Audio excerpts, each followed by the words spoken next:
Bismillahirrahmanirrahim. Assalamualaikum warahmatullahi wabarakatuh.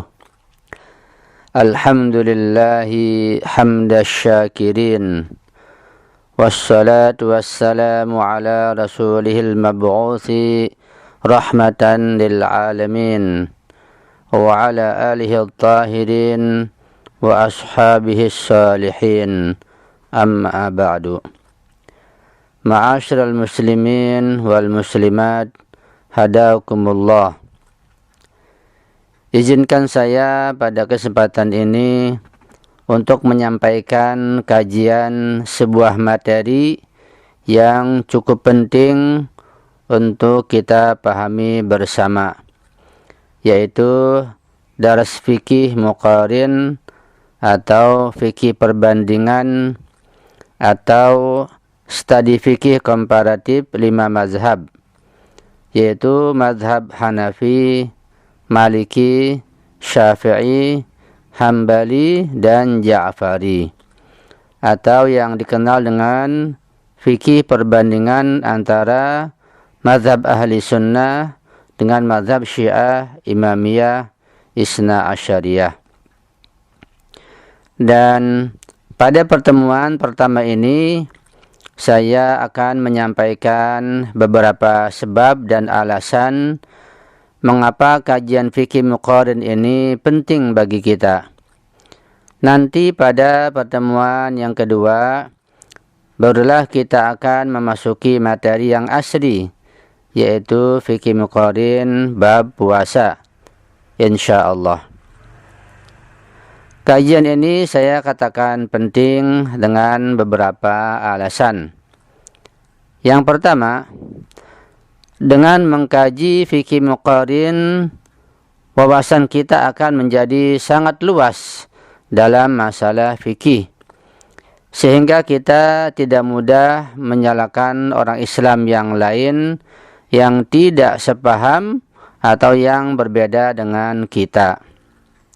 Kedua, dengan mengkaji fikih muqarin ini, kita yang bermazhab ahli sunnah akan menjadi tahu dan paham bahwa sebenarnya terdapat ikhtilaf dan perbedaan pendapat di antara para ulama dan imam mazhab sunni.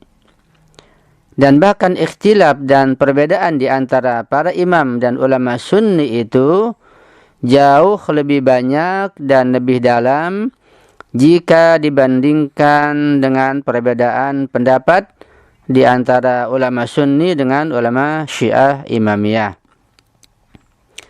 Ketiga, dengan mengkaji fikih muqarin ini, wahdah dan ukhuwah Islamiyah baik antara ulama dan pengikut sunni dengan Syiah maupun antara sesama madhab sunni itu sendiri, yaitu antara pengikut Hanafi, Maliki, Syafi'i, dan Hambali akan menemukan jalannya, sehingga pada suatu saat nanti wahdah dan ukhuwah Islamiyah bisa terwujud insyaallah.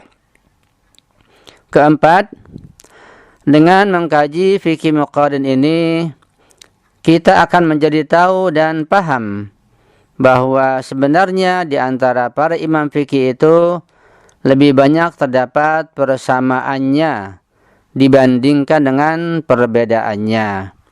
Dan di antara Sunni dan Syiah sebenarnya sangat sedikit perbedaannya. Kelima, dengan mengkaji fikih muqarin ini, kita akan termotivasi untuk mencari tahu apa sebab-sebab terjadinya perbedaan tersebut dan dari mana sumber ikhtilaf tersebut. Sementara Tuhan umat Islam itu satu, Al-Quran mereka satu, kiblat mereka satu, Nabi mereka satu, dan bahkan Allah Subhanahu wa Ta'ala telah memberikan kepada mereka akal untuk berpikir secara adil dan sama. Tetapi kenapa kok timbul ikhtilaf dan perbedaan yang hingga detik ini belum juga ditemukan solusinya untuk bersatu. Keenam, dengan mengkaji fikih muqarrin ini, kita akan paham dan sadar bahwa selama ini pengetahuan kita tentang masalah-masalah fikih begitu sedikit, begitu cetek dan bahkan dangkal, sehingga hati dan nafas kita terasa sempit dan sesak ketika melihat atau mendengar ada muslim lain yang berbeda dalam menjalankan sebagian ibadahnya, seperti sholat, puasa, haji, dan lain sebagainya. Ketujuh, dan akhirnya bagi para pelajar, mahasiswa, santri, dan muballigh atau asatiz, dengan mengkaji fikih muqarrin ini akan hilang su'udzon atau dugaan yang salah bahwa mazhab Syiah Imamiyah itu hanya sebuah mazhab pemikiran belaka yang tidak memiliki konsep yang dalam dan luas dalam masalah fikih dan lainnya. Dengan mengkaji fikih muqarrin ini, kita akan tahu bahwa mazhab Syiah Imamiyah sangat kaya, bukan saja dalam ilmu fikih, bahkan dalam semua cabang ilmu pengetahuan Islam, seperti akidah, tafsir, akhlak, irfan, filsafat, usul fikih, dan lain sebagainya. Sehingga jika kita yang bermazhab sunni tidak mengikuti jejak mereka, maka akan semakin jauh tertinggal dalam berbagai cabang pengetahuan agama dan pemikiran. Terlebih lagi, mereka telah berhasil membentuk negara Islam dengan konsep politik yang solid, matang dan mendalam. Dan mereka juga telah berhasil menerapkan ayat yang berbunyi, A'udzu billahi minasyaitonir rajim, wa a'iddu lahum mastata'tum min quwwah wa min ribatil khayl turhibuna bihi aduwallahi wa aduwakum wa akharina min dunihim la ta'lamunahum Allahu ya'lamuhum wa ma tunfiqu min syai'in fi sabilillahi yuwaffa ilaikum wa antum la tuzlamun. Artinya, dan siapkanlah untuk menghadapi mereka, yaitu musuh-musuh Islam dan kaum muslimin.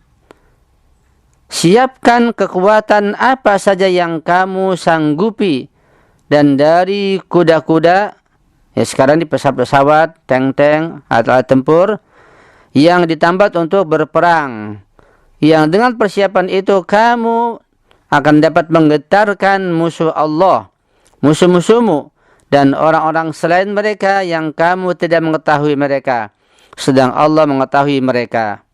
Apa saja yang kamu nafkahkan di jalan Allah dan untuk memperkuat sistem pertahanan Islam, niscaya akan dibalas dengan sempurna kepadamu, dan kamu tidak akan dianiaya atau mendapat kerugian. Surat Al-Anfal ayat 60. Ma'asyiral muslimin wal muslimat, harapan saya kepada siapa saja yang mendengar dan mengikuti kajian yang penting dan berharga ini, jika apa yang saya sampaikan dalam rekaman ini terdapat kekurangan, kejanggalan, kesalahan atau kekhilafan, mohon kiranya dikoreksi dan diperbaiki. Dan saya selalu menanti saran dan kritik yang membangun dari antum semua. Semoga Allah Subhanahu wa taala selalu menurunkan rahmat, kasih sayang, taufik dan hidayahnya kepada kita semua dan juga kepada seluruh umat Islam apapun mazhab dan aliran yang mereka ikuti. Hadanallahu wa iyyakum ajma'in ila syiratal mustaqim. Wa akhiru da'wana alhamdulillahi rabbil alamin. Wassalamualaikum warahmatullahi wabarakatuh.